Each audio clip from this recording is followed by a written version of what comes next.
Price the lord, hallelujah. പ്രിയ സഹോദരങ്ങളെ, ഇന്ന് ബലിയർപ്പിച്ച് പ്രാർത്ഥിച്ചിട്ടാണ് ഈ വീഡിയോ കാണുന്ന അച്ഛൻ അറിയാം. ഇന്ന് പ്രത്യേകമായിരുന്നു നിങ്ങളുടെ ഒരു പ്രയർ റിക്വസ്റ്റ് നേരത്തെ പറയേണ്ടതായിരുന്നു. ഇന്നും നാളെയും ഒക്കെ ആയിട്ട് ഈ ദിവസങ്ങളിൽ കണ്ണൂർ മദർ തെരേസ ദേവാലയത്തിൽ ഒരു നമ്മുടെ ക്രിസ്തുമസിന് ഒരുക്കമായിട്ടുള്ള ശുശ്രൂഷകൾക്കായിട്ട് അച്ഛൻ വന്നിരിക്കുകയാണ്.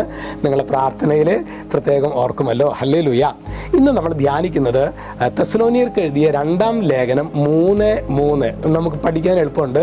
2 തെസ്സലോനിക്ക 3:3. അവിടെ വചനം പറയാണ്, വിശ്വാസം എല്ലാവർക്കുമില്ല, എന്നാൽ കർത്താവ് വിശ്വസ്തനാണ്. എന്നിട്ട് പറയാണ്, അവിടുന്ന് നിങ്ങളെ ശക്തിപ്പെടുത്തുകയും ദുഷ്ടനിൽ നിന്ന് കാത്തുകൊള്ളുകയും ചെയ്യും.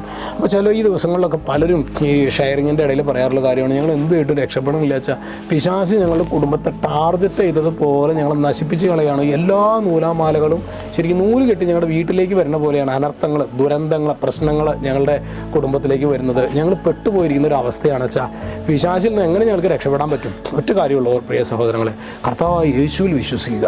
ആകാശത്തിന് കീഴെ മനുഷ്യരുടെ ഇടയിൽ നമ്മുടെ രക്ഷയ്ക്ക് വേണ്ടി മറ്റൊരു നാമവും നൽകപ്പെട്ടിട്ടില്ല. ആ നാമമാണ് യേശു നാമം. Price the lord, hallelujah.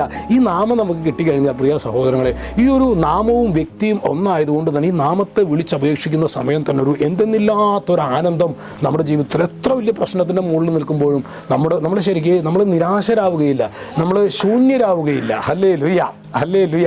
അപ്പോൾ ഈ ഒരു വചനത്തിൻ്റെ അഭിഷേകം, ഒന്ന് ഈ വചനം പഠിക്കാൻ പരിശ്രമിക്കണം കേട്ടോ. വിശ്വാസം എല്ലാവർക്കും ഇല്ല, എന്നാൽ കർത്താവ് വിശ്വസ്തനാണ്. അവിടെ നിന്ന് നിങ്ങളെ ശക്തിപ്പെടുത്തും, ദുഷ്ടനിൽ നിന്ന് കാത്തുകൊള്ളും. നമുക്ക് വേണ്ടത് അതല്ലേ? കർത്താവിനെ മുറുകെ പിടിക്കാനായിട്ടുള്ള ഒരു കൃപയ്ക്ക് വേണ്ടി നമുക്ക് പ്രാർത്ഥിക്കാം. രക്ഷിതാവായ യേശു ക്രിസ്തുവിൻ്റെ നാമത്തിൽ ആശീർവദിക്കുന്നു, ഇപ്പോഴും എപ്പോഴും എന്നേക്കും. ആമേൻ.